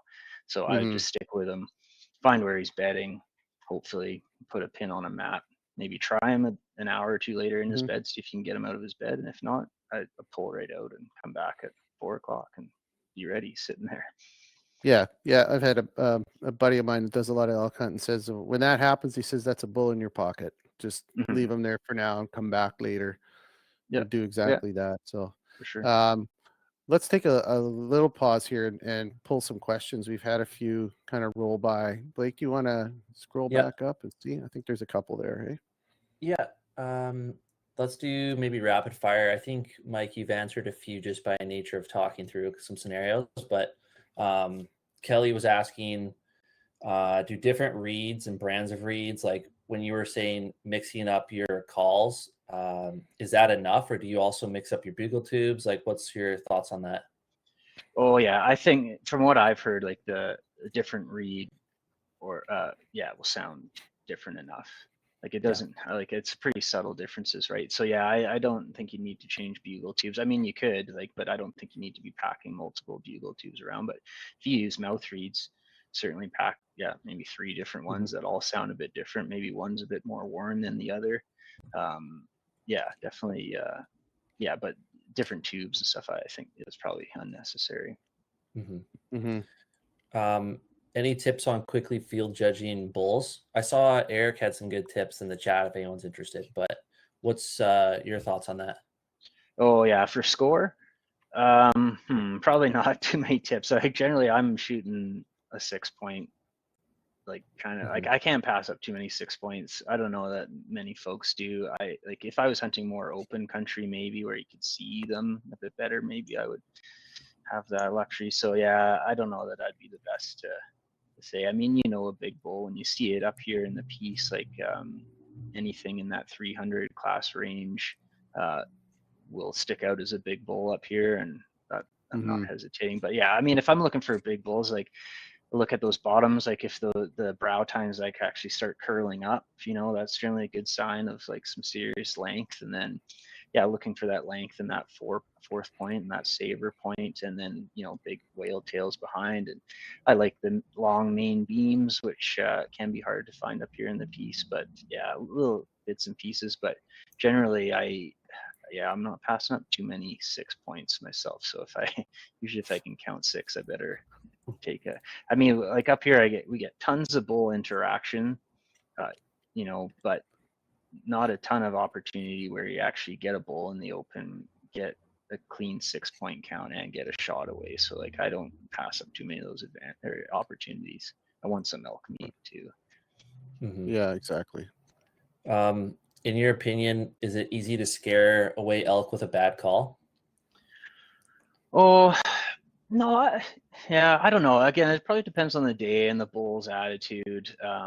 Bad call, like I mean, I probably used to do a lot of bad calling and have called in elk, and like if you hear enough elk, you hear some really weird noises come out of them. I don't know if it's a bad call by them or what, but like you can probably get away with a lot of different noises, and just stick within your wheelhouse. So like I say, like just because you're using a mouth reed doesn't mean you're a championship elk bugler suddenly, right? Like I know a few guys who like you try that mouth reed and they try to do these aggressive bugles, like trying to lip ball or like make these, and I don't know, it just doesn't sound anything close to me.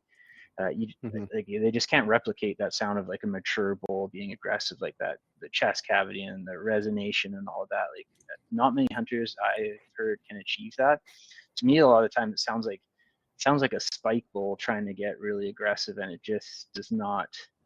It doesn't register for me. No, like, and I think it's suspicious. So for me, like bugling, like if you can't tell already, I'm more of leaning on the cow call side of things. But for bugles, like be able to make a good location bugle, be able to chuckle. Like I think chuckling is good. Be able to be able to rake, be able to like huff and grunt a little bit. Like you don't have to bugle all the time. Bulls make lots of funny noises that kind of demonstrate a bull with a cow or something like that.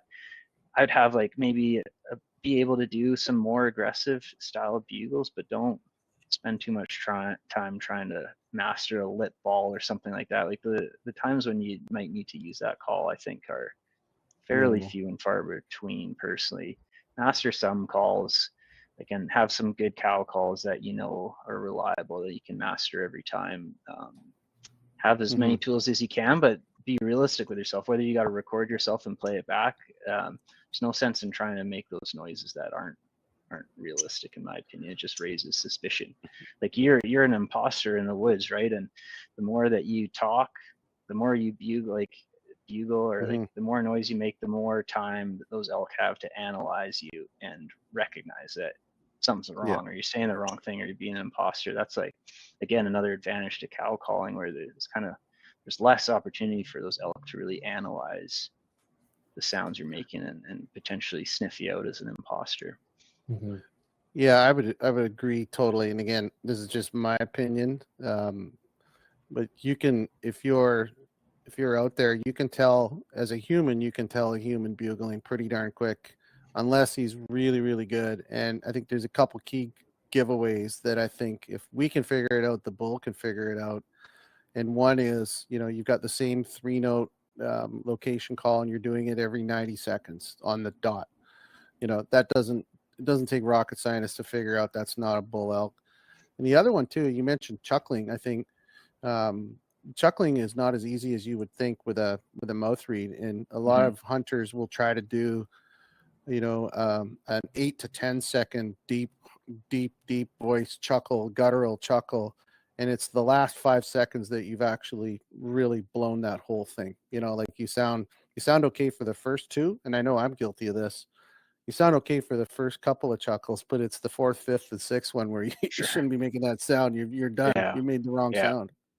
Little Things, agreed. Yeah, I definitely heard some bad chuckles out there, but it's a good tool. I would recommend trying to master that one. But like the deep, aggressive grunts, again, like they may be helpful in certain situations, but most of the time we just don't have the lung capacity to mimic those accurately, I find.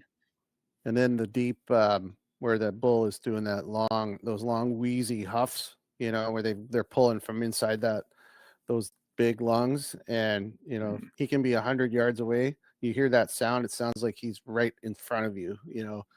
There's no way a human can replicate that. Like you'd have to have a bugle tube the size of a 40-gallon drum or something. But and I just to kind of wrap a bow on that point, like again, I think there's advantages to at least starting with the cow calling scenarios, like as opposed to bugling. Some people would disagree and like to bugle. That's fine. I just think like playing off of the bull's testosterone to like initiate fights or to bring bulls in, like I think you're limiting your options a bit. Like where I think more bulls are open to cow calls than getting aggressive with bugles, where not every bull wants to play that game every day.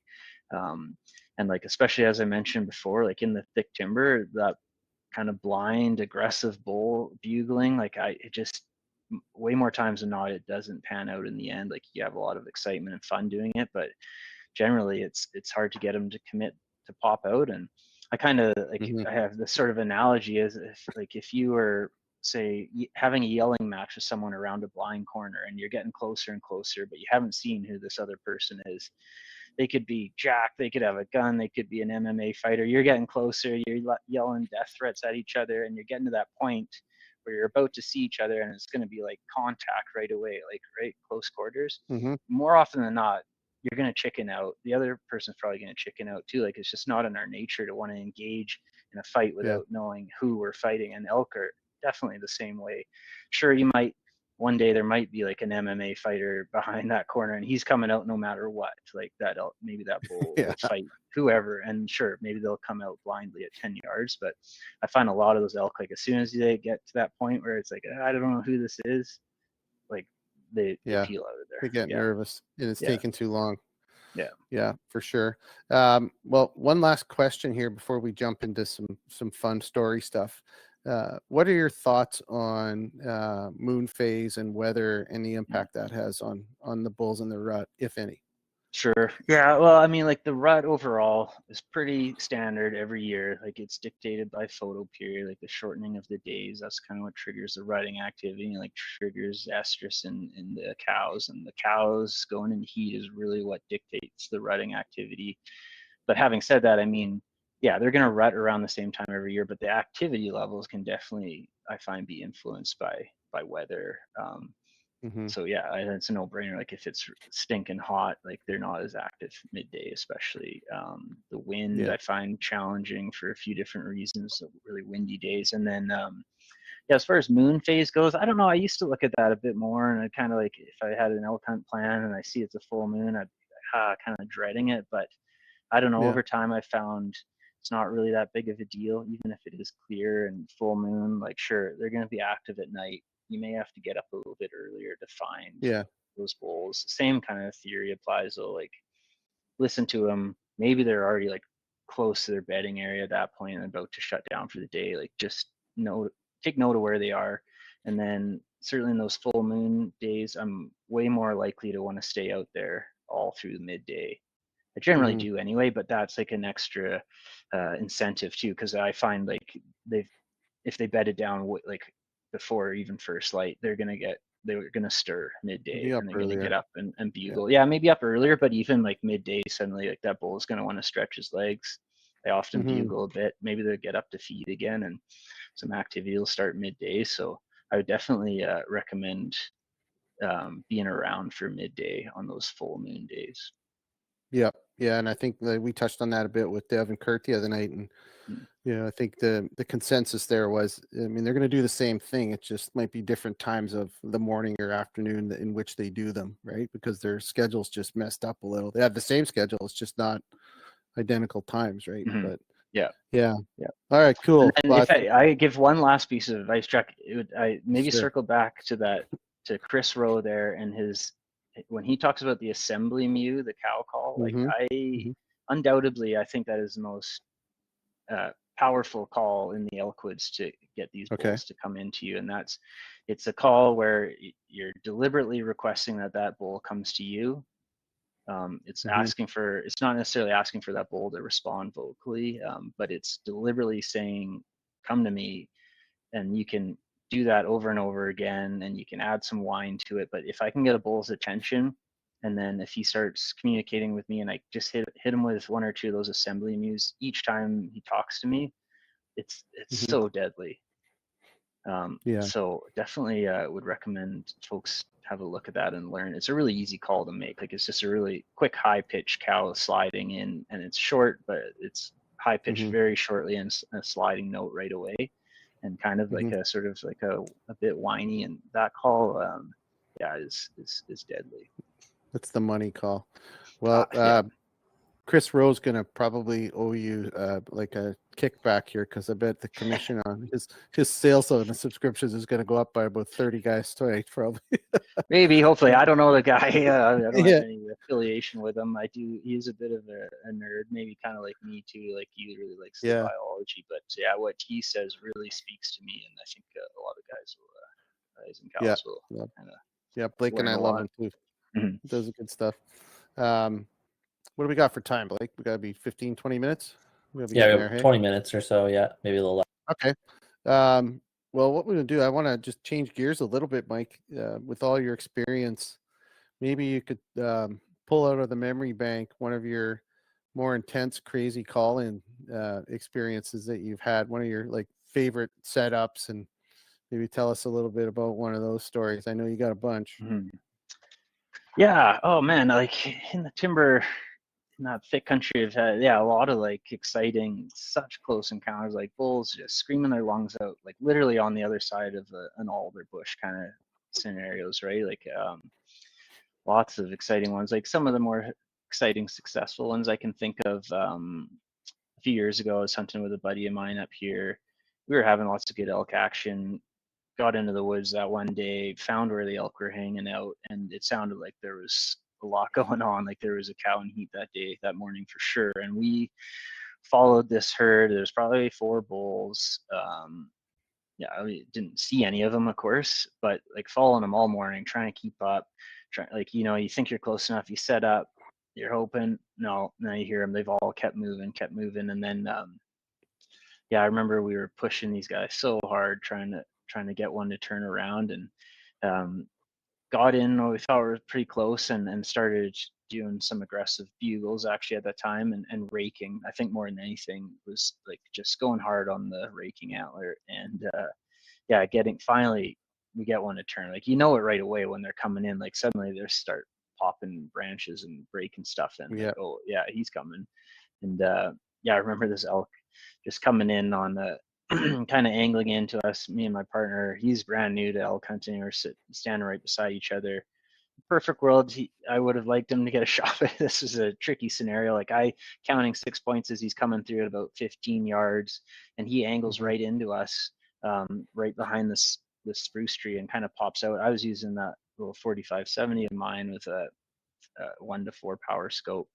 Don't remember what power I had it on, but I remember he came through the scope at about 5 yards, and I just seeing hair, and I saw dark hair transition to light hair, kind of somewhere between the neck and the shoulder, and I shot, and just super close quarters. That bull like finally just turned and came in blindly. Like, I was just saying that's pretty rare, but it did happen that time, and he came right into us, and he ran off, crashed, and then actually and it turned out, like, just the way he was moving faster than I thought. When I actually shot him right through the heart, like at about, I don't know, Wow. 5 steps with that 45-70, and he ran off, crashed, and then he actually started like bawling. I've never heard an elk do this before, but was actually kind of like yelling. I don't know how to describe it, but it was Really kind of very human like. And my poor like new hunting partner there's just wondering what's going on, and traumatized. I'm like, yeah, I'm thinking like, where the hell did I hit this thing? And then I hear it Yeah. get up and run again, and then it sounded like maybe it crashed, or maybe it just kept running, and I was like, I don't know what happened there. I don't know where I hit this thing. So gave it some time. I think gave it an hour, and then we walked like 20 yards, and it's just blood everywhere, and you could see where he went down initially, and then he was just another 20 yards piled up. But I'd put a 400 grain bullet right through his heart, and he ran, Wow. laid down, yelled, got back up again, and went another. Like, it's just incredible how tough they are. But that was a really exciting morning. I don't know. There's lots of fun memories. Probably can't. Well, those think of. stories are, yeah, those kind of stories are crazy. And Devin talked about his big bull where he shot 3 shots at was it 15 yards. One ended up right, he shot him in the head in one of the 3 shots. And that, again, I'll touch on. I did the other night. Again, haven't seen a lot, but with the exception of Blake's bull, Blake shot his bull at like 90 yards frontal, right, perfect shot, right in the chest, and that thing turned around, took 6-7 steps, and toppled over. We actually have it on video. We'll post it up here at some point. But every other bull that I've been on has required at least 2 shots. It seems, like they get that Walking Dead scenario, and like you said, you just blew with a 45-70 400 grain bullet at 5 yards. You blew his heart right out. I mean, must have been massive trauma to that animal. And what was he walking on? Just pure adrenaline. Yeah, it's like, it's incredible. insane. Yeah. All right, this one might burn a little, this question, but everybody's got one. Tell us about the one that got away, the one you wanted. Yeah. Oh man, I haven't targeted like a bunch of giant bulls or something, like where there's these monsters that I'm hunting and like they get away. But I've had lots of like, in the midst of the season, like identifying a bull and going after them and screwing it up. Happens a lot. I'd say it's generally wind related. We didn't talk about wind much, but I think that's probably the number one thing that screws me where I hunt is swirling winds. And then the second thing that would screw me up the most is human error. And I think of a pretty good example of that just a couple of years ago. I was just hunting by myself there, and I was in my usual spot, checked a wallow camera. I think it was pretty quiet that morning. Anyway, I checked a wallow camera and saw this nice bull. He ended up getting killed by someone else, actually. He was just over 300 inches. So a nice bull for up here. Anyway, I saw him walk by the wall at like 6 that morning, and he was heading the direction I wanted to go on the trail. And so anyway, I just kept going that way. But at this point in the morning, it was late. It was probably about noon, and I'm on a trail that I know well, that I've cleared out, and I know I can travel it pretty uninhibited. And I'm in this kind of thick spot below this kind of slope of big mature spruce, and I let out a location bugle like midday, and sure enough, a bull answers me, probably 300 yards up slope, and I'm pretty sure at this point it's that bull bedded there. So I'm like, great, okay, I just located him in his bed. perfect. Like I know exactly Yeah. where he is. I know which patch of timber he's in. Again, like the kind of the advantage of knowing those areas really well. I know my trail is going to take me right there. Okay, perfect. I don't make another sound. I start hiking up, me and the dog hiking up the trail. And then I guess where I screwed up, he bugled again, on his own, bugled again. And I didn't think much of it at the time. Just assumed he was still hunkered down, like it was a hot day, midday. Assumed he was still in his bed, but I should have at that point been prepared that maybe he was actually a little more riled up and maybe on his way. Anyway, I'm walking my way up through this tunnel that I've cut through the alder and shit, and come around this corner. Not even like I'm just thinking about what I'm gonna do when I get there. I look up on the trail and that bull's standing there, less than 10 yards. Oh Like shit. 6 point right on my trail, head like facing right onto me. I couldn't believe he came right out of his bed and was coming straight towards me, all from one location bugle that I gave, which in my experience is pretty rare that they come right into that, right? So anyway, he was in the mood that day and came right in. Of course, he wheels around and takes off, but he actually keeps chuckling and bugling a bit as he goes back into that timber. So I'm like, well, maybe I still got a chance here, and I run up as fast as I can, get kind of on the log, and I know he's right in here, maybe 70, 80 yards, and then and I can see flashes of him. I see it's that 6 point bull. Perfect. He's kind of angling across the slope, maybe 80 yards. I'm ready. He's got to clear 2 more trees and side hill, and then all of a sudden he just turns straight up the hill and walks out of sight, and that was it. So yeah, that was one like that stung big time. Like I couldn't believe I didn't clue into that second bugle that he might have been on his way, and I should have been ready, and I blew that one big time. And that bull, yeah, ended up getting killed. So, Yeah. live and learn. But that's the exciting part about elk hunting is it's not predictable, right? And that's one of the reasons you get out there is just that fun adrenaline, and you just don't know. Anything can happen, right? Yeah. Blake, you want to pull a question, I think, right? You had one or two more you wanted to draw from. Well, we might as well grab Clay's at the last here. So have you ever had a bear come into your cow call? Yeah, surprisingly, like infrequently. A couple, just black bears. Don't think I've ever called in a grizzly. Yeah, definitely called in a couple black bears where I just hear something, a twig snap or something, turn around and there's a bear moving in pretty quickly. Yeah, but it really hasn't happened that much to me. I don't hunt in super grizzly-ish areas up here. But yeah, definitely something to be cognizant about, especially if you're using the cow call strategy. Like they will come. I mean, just another reason to be prepared and have that gun ready, I guess. But yeah, it hasn't happened to me a ton. Another question, Blake, or was that it? We can probably wrap. I think we're good. We're caught up. Okay. You touched on wind, and that was something I talked a little bit about with Dev and Kurt the other night too. I think, in my opinion, the most important thing you can do in the elk woods when you're hunting elk is just keep an eye on the wind. Apart from that, what would you say the best piece of advice would be for an elk hunter, fairly new elk hunters? What would you offer up, things to really pay attention to, or advice to follow? Oh, in the midst of a hunt, like, putting all the scouting and everything aside, like, again, just being confident in a few calls to start with, like, know a few calls that you can make and replicate without error. Yeah, if we can't include wind, like that is the number one, like for setups and things like that. I'm always with that wind indicator, and it seems to swirl a lot. So yeah, you just have to really watch that.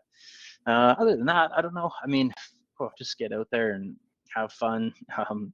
Put on some miles. Find those spots where if you find those spots where the elk are hanging out consistently, get to know it really well, like intimately.